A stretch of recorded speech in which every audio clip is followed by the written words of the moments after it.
El gobierno confirmó que a fines de julio enviará un proyecto al Congreso para regular todo lo que está sucediendo con las parcelaciones rurales. ¿Por qué es importante hablar de esto? ¿Qué es lo que ha sucedido efectivamente en la práctica con las subdivisiones de predios agrícolas? Vamos a estar hablando de toda la situación con el abogado coautor de la guía del Habitar Sostenible para Parcelaciones Rurales, líder de desarrollo regional de Desafío Levantemos Chile, Felipe Markman. Felipe, bienvenido a MOL TV, ¿cómo estás? Muy bien, muchas gracias. ¿Tú cómo estás, Patricia? Muy bien, gracias. Y siguiendo atentos todas las noticias que tienen que ver con las parcelaciones rurales, porque en Emol TV hemos estado viendo desde hace mucho tiempo con expertos, Felipe, qué es lo que sucede con las subdivisiones de predios agrícolas. Partamos por la noticia. ¿Qué te parece que el gobierno haya confirmado que va a enviar ya a fines de julio un proyecto para regular esto? A ver, yo creo que es una buena noticia. Finalmente, lo que está ocurriendo en la práctica es que como sociedad y a nivel institucional nos estamos haciendo cargo que desde mi perspectiva nos debiésemos haber hecho cargo hace cierto tiempo, en el entendido de que la migración urbano-rural, antes se hablaba harto, ¿cierto?, de la migración rural-urbano, y con el tiempo han ido cambiando las cosas y la gente se ha ido cada vez más hacia la ruralidad, también la expansión territorial de las ciudades hacia las zonas periurbanas y hacia lo rural, que también ha ido aumentando. Entonces, era algo medio inevitable y por lo tanto me pone contento que se vaya a legislar en torno a este fenómeno, donde también tenemos una deuda histórica. La ruralidad es algo que en Chile tenemos poco abordado institucional y jurídicamente, poniéndolo como protagonista, me refiero, sí sectorialmente, pero como protagonista del mundo rural. Por lo tanto, una buena noticia que se legisle.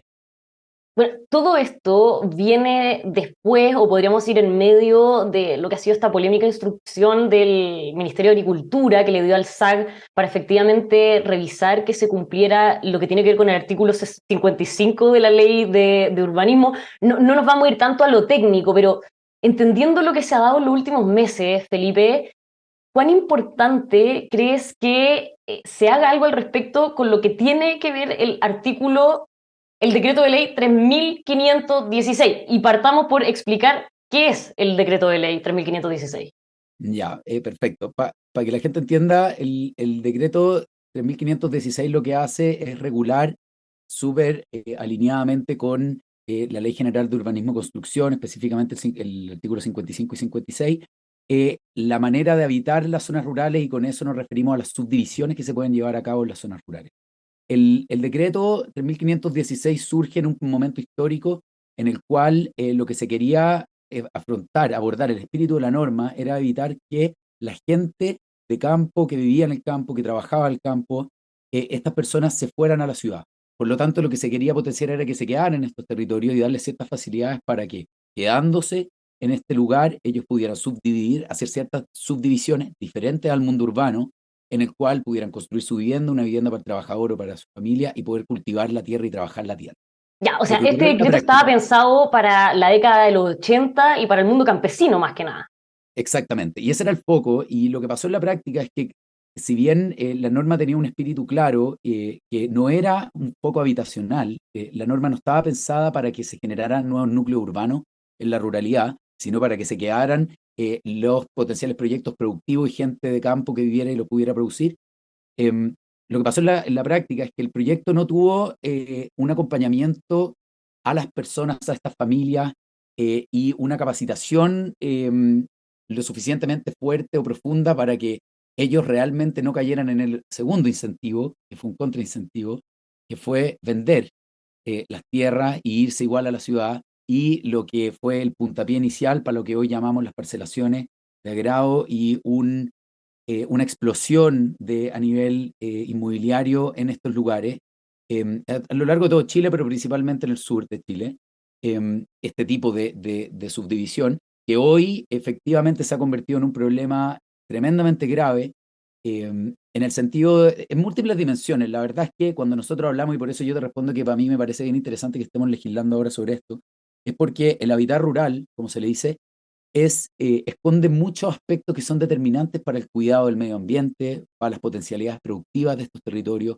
para el cuidado del patrimonio cultural, y por lo tanto para el desarrollo de la sociedad en el mundo rural y también para el desarrollo de nuestra sociedad. Hay que recordar que Chile eh, el- tiene entre un 83% aproximadamente de ruralidad, dentro de las cuales un 26% es rural.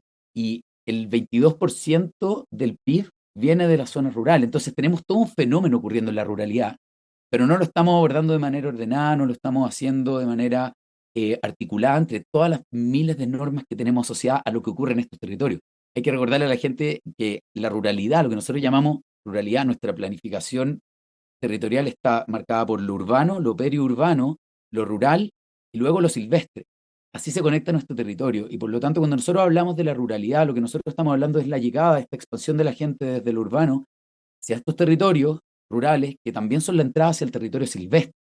Entonces ahí ya uno empieza a entrar de lleno a las potenciales críticas o más bien a las observaciones, cosas que nos preocupan a los que estamos metidos en este tema sobre los anuncios que ha hecho el gobierno sobre esta nueva política pública. La relevancia de que se haga algo al respecto entonces es porque durante la pandemia mucha gente empezó a irse a esa ruralidad, Felipe. La pandemia naturalmente que tuvo un efecto importante en la cantidad de gente que ha llegado a las regiones, pero el problema asociado a las cantidades de parcelaciones y al negocio inmobiliario en estos lugares es algo que data antes de la pandemia. Nosotros a la fecha hoy tenemos 70.000 subdivisiones en zonas rurales, es un gran número y si bien han habido ciertos brotes explosivos en los últimos tiempos, esto lleva ocurriendo desde, como te digo, el inicio en lo que se ha llamado tradicionalmente como un gran fraude al 3516. Porque hay que recordar también hay una falta de concepción de que nosotros no tenemos normativa o prohibitiva o lo que sea. En la práctica, el 3516, la verdad es que su espíritu de norma prohíbe la conformación de nuevos núcleos urbanos en zonas rurales.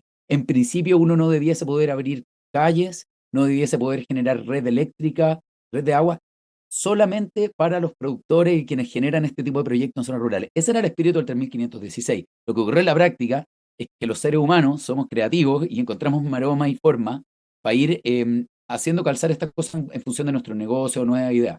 Entonces, acá hay una responsabilidad más allá de irse a los buenos o los malos, que obviamente hay ciertas personas o grupos que tienen intenciones.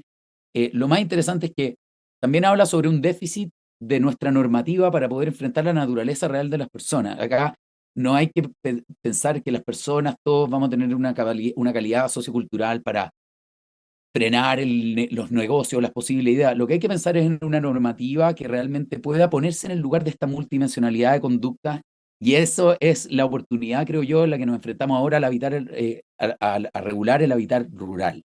Creo que es una oportunidad realmente.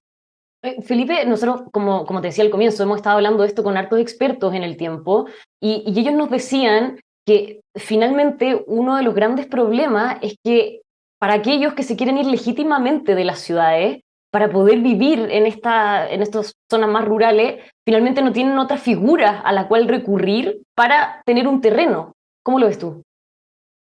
Claro, es que acá hay que distinguir en distintas dimensiones, porque efectivamente, como decís tú, acá hay una naturaleza que probablemente un antropólogo y experto en geografía y demografía pueden explicarlo mucho mejor que yo, pero hay una tendencia mundial y especialmente en las zonas urbanas de expansión hacia lo rural y hacia lo silvestre.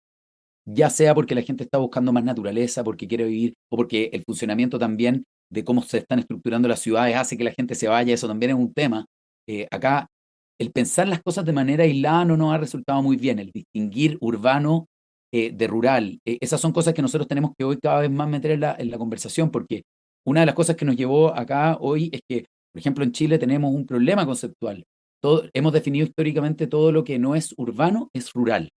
Entonces, cuando tú definís las cosas así, lo que hace es no entender la heterogeneidad y lo que está pasando realmente en el mundo rural, sino que lo haces desde la óptica, desde lo urbano. Y por lo tanto, hoy no tenemos planificaciones territoriales hacia lo rural, etcétera. Pero volviendo a tu pregunta, es que, claro, la única forma que uno tiene para poder, cuando llega a un territorio rural, para poder habitarlo, es ir hacia el 3516, que a su vez está articulado con la Ley General de Urbanismo y Construcción. Ahora bien, naturalmente que hoy son aplicables muchas otras normas en el territorio rural. Nosotros tenemos una ley de base de medio ambiente, tenemos una ley marco de cambio climático, todas ellas tienen implicancias en el territorio rural también. Y nosotros también tenemos un código de agua que tiene que ver con los afluentes de agua que salen por las cuencas. Y por lo tanto lo que nosotros tenemos que entender también es que y acá hay una responsabilidad de los ciudadanos y las ciudadanas, de que la normativa es, hay mucha normativa que tiene que ver con fenómenos territoriales que tienen distintas, que corresponden a distintos ámbitos. Y por eso es tan relevante un poco la discusión que surgió a partir de la ordenanza 637 que tú hablabas y de la circular 475. Porque lo que ocurre en la práctica es que esas ordenanzas lo que dijeron es, encomiendan a los organismos que están a cargo, en este caso el SAC, a Exacto. realmente fiscalizar y observar las solicitudes de subdivisión para obtener informes de aprobación para las subdivisiones. Entonces, esto es interesante porque esos informes tienen que ser revisados por la Seremía y por distintos organismos. Cuando nosotros intervenimos en un bosque, por ejemplo, la institución pertinente para analizar eso es CONAF. Y nosotros tenemos una ley de bosque sobre manejo de bosque. Por lo tanto, si yo llego a un territorio rural y quiero subdividir, naturalmente que yo tengo que observar en qué tipo de bosque me encuentro y en relación a eso entender qué tipo de proceso yo tengo que hacer y qué normas se aplican al territorio. Entonces, lo que yo te quiero transmitir con esto es que, y esto también es un desafío y es una de las observaciones que yo he hecho al anuncio del gobierno sobre lo que viene ahora, es que cómo se articula en este nuevo marco jurídico del hábitat rural, de cierta manera, cómo se articula a la multiplicidad de normas que nosotros tenemos sectoriales asociadas al fenómeno rural, ya sea normativa asociada a agua, a bosque, a biodiversidad. Nosotros estamos muy próximos a tener una nueva norma sobre servicio de biodiversidad y áreas silvestres protegidas, que viene a realmente, no quiero decir revolucionar, pero es realmente una de las primeras normas integrales que tenemos de medio ambiente. Está ¿Cómo, viviendo sus últimos días en el Congreso, sí. exactamente, cómo nosotros hacemos que esta nueva norma de hábitat rural integre e incorpore esta nueva forma, estas nuevas normas que estamos construyendo y cómo también lo incorporamos en el cambio climático, cómo incorporamos el desarrollo productivo, cómo incorporamos el ámbito cultural y sociocultural de las comunidades? Al norte están los Coya y muchos otros pueblos originarios, al sur están los Mapuche y también otros pueblos tantos que tienen sus culturas y tienen sus formas de regeneración del territorio, están habitando estos lugares, cómo la norma los incorpora. Entonces, y también cómo responde a las subdivisiones que ya existen, porque hay asentamientos que hoy ya están. Todas esas cosas hoy no han quedado claras en los anuncios y eso yo creo que es muy importante tenerlo muy a la vista, construir un nuevo marco verdaderamente integral que converse y articule es la oportunidad. El hábitat rural tiene la potencialidad de reunir a todos estos mundos, que tradicionalmente eran vistos muy de nicho, ¿cierto? Los ambientalistas por allá, los economistas por allá, los sociólogos por acá. El hábitat rural es un fenómeno que alberga a todo esto, porque eso es lo que hace el territorio. Cuando tú construyes una normativa abordada desde la planificación territorial, eso es una oportunidad tremenda. Felipe, ¿y cuán complejo ves tú que va a ser el debate que se va a dar en torno a esto? No te pregunto a nivel del Congreso, obviamente, sino que también por parte de los mismos actores, porque en los últimos meses lo que hemos visto era al Ministerio de Agricultura con este instructivo al SAG, que se interpretó como que se estaban frenando las subdivisiones, incluso se presentó una demanda en contra y la justicia echó por tierra ese instructivo. Y se iba a apelar a la Corte Suprema, al final no quedó nada y ahora tenemos el anuncio del proyecto de ley. ¿Cuán complejo es esto? A ver, yo creo que todos los cambios culturales, y cuando me refiero a cultura me refiero también incorporando todo lo que tenga que ver con las personas, ¿cierto? Lo social, lo económico y lo institucional, porque todo esto va a ser una conversa bien profunda y compleja, donde van a surgir viejos hábitos y nuevas tendencias, y una visión, creo yo, nos va a forzar a todos como sociedad a poner eh, los ojos en la naturaleza, en los asentamientos humanos y en los replanteamientos de los potenciales factores productivos que hay en estos entornos. Pero ya estamos en una era, en una década donde la ecología y el medio ambiente ya no está puesto en una tercera dimensión. Hoy, tanto por una urgencia climática como también por la potencialidad del medio ambiente que tiene Chile, particularmente, es de norte a sur, pero se ha hecho muy conocido el sur de Chile principalmente por los bosques y la cantidad de agua que tiene. eh, Esto es una oportunidad tremenda. Entonces, nos jugamos muchas cosas y hay muchos actores que ya tradicionalmente están jugando en estos factores hace mucho tiempo. Van a alzar la voz, ya han alzado la voz los negocios inmobiliarios, va a haber, creo yo, si es que se hace bien este proceso, va a haber también una reformulación en los roles institucionales. Solo a modo de ejemplo, nosotros hoy tenemos diseñada la política pública en ruralidad con que, por ejemplo, la Seremía tiene la facultad para poder determinar cuándo nos encontramos con un nuevo núcleo urbano. Esas cosas que están muy establecidas de cierta manera a nivel discrecional, creo que se van a reformular. Tenemos duplicidad de acciones, esto se ve, es lo que tradicionalmente se llama como la modernización del Estado, pero el hábitat rural es un buen ejemplo sobre que no está muy moderno el Estado en ese sistema.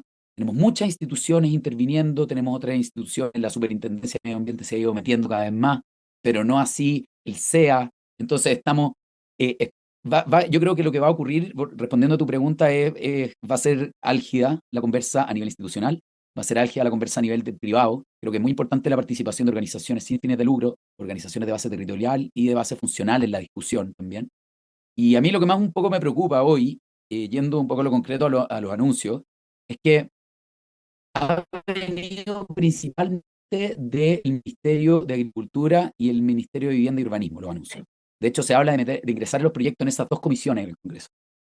Me parece importante que la iniciativa venga igualmente potenciada por el Ministerio de Medio Ambiente. Creo que acá se empieza a percibir esta tendencia media sectorial de que el mundo rural pertenece a la vivienda y a la agricultura. Y uno se pregunta, ¿qué pasa con la naturaleza? ¿Por qué no se está hablando de lo silvestre? ¿Por qué no se habla con la suficiente fuerza del ámbito cultural en estos territorios? ¿Dónde está el Ministerio de Cultura, especialmente con lo que tiene que ver con el Consejo de Monumentos Nacionales, que tiene fuerte importancia en el ámbito rural? Eso es lo único hay varios puntos más, pero me preocupa harto la participación de otros actores. O sea, y creo que ahí hay que observar desde ya y todas las partes exigir que haya más participación desde ya de los distintos actores que representan estos ámbitos multidimensionales de la ruralidad. Más allá del proyecto, que obviamente no conocemos el detalle, en el Congreso hay algo así como más de 10 proyectos que tienen que ver con el decreto ley 3516. Algunos incluso, algunos parlamentarios han hablado derechamente de derogarlo. Esa alternativa, ¿cómo la ves? La verdad es que me parece que sería imprudente decir hoy qué solución legislativa sería la mejor para el hábitat rural, porque como te explico, creo que nos falta una discusión multisectorial importante a nivel país para poder construir un marco jurídico asociado al hábitat rural que solucione de manera integral. Decir derogar el 3516 o pensar que los proyectos presentados hasta el momento subsanan la tendencia demográfica, sociodemográfica y los potenciales riesgos ambientales, solo derogando o reformulándolo con los proyectos que hoy existen en el Congreso, a mí me parece insuficiente. Te pongo un ejemplo. Se habla mucho de la subdivisión mínima, ¿cierto? En la discusión común y corriente es uno de los puntos álgidos. ¿Cuánto va a ser la subdivisión mínima? En los últimos anuncios, el gobierno estableció que la subdivisión mínima iba a ser de lo que ellos están planteando una subdivisión de 2 hectáreas. Y ellos argumentan eso que se hizo a partir de nuevos análisis técnicos realizados por un panel interno. Esa es la frase. Entonces, a mí lo que me preocupa es que la subdivisión mínima de un territorio rural depende de múltiples factores. Si yo te preguntara a ti, ¿es lo mismo, por ejemplo, un sector en la Araucanía andina de Curarrehue a el territorio del desierto de Atacama en Caldera? ¿Qué me responderías tú? O sea, yo no tengo idea, pero me imagino que no. Claramente, si comparamos el desierto de Atacama con el bosque de esta zona, Claro. son muy diferentes. Entonces, establecer una subdivisión mínima, pensando que los elementos que forman parte de este fenómeno son estáticos, es construir algo que está destinado de cierta manera a no responder a la tendencia cambiante que estamos viendo los seres humanos. Entonces, habitar rural significa resolver situaciones como las tomas que están ocurriendo en las zonas rurales del norte. Recordemos que las tomas hoy en la ruralidad del norte son proyectos de ciudad prácticamente. La toma de Nueva Caldera es más grande que Caldera hoy en día. Mm. Está aproximando al relleno sanitario.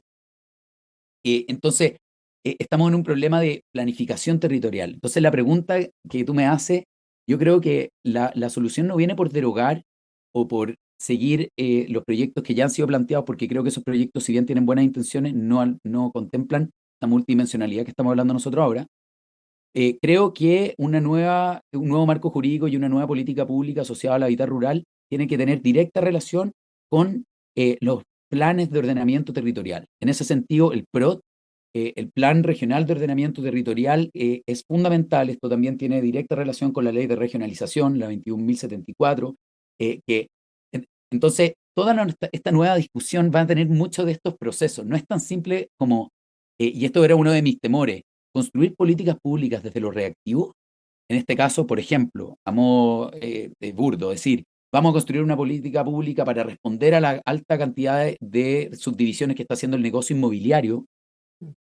Vas a solucionar solamente ese fenómeno de conflicto, pero hay múltiples situaciones que están ocurriendo que nosotros tenemos que pensar de manera sostenible. Y eso, ahí entra en el juego la noción de planes de ordenamiento territorial, planes comunales, la regionalización y todo un poco de lo que hemos conversado ahora. Entonces, me encantaría tener una respuesta simple, pero se nos viene una larga conversa a nivel país donde muchos van a tener que participar. Eso, y aprovechar esa oportunidad para que no se trate solo de las subdivisiones, sino que ver el panorama completo. Exactamente. Felipe, bueno, nosotros vamos a seguir atentos a los anuncios, así que nos vemos una próxima vez. Muchas gracias por haber estado con Listo. nosotros.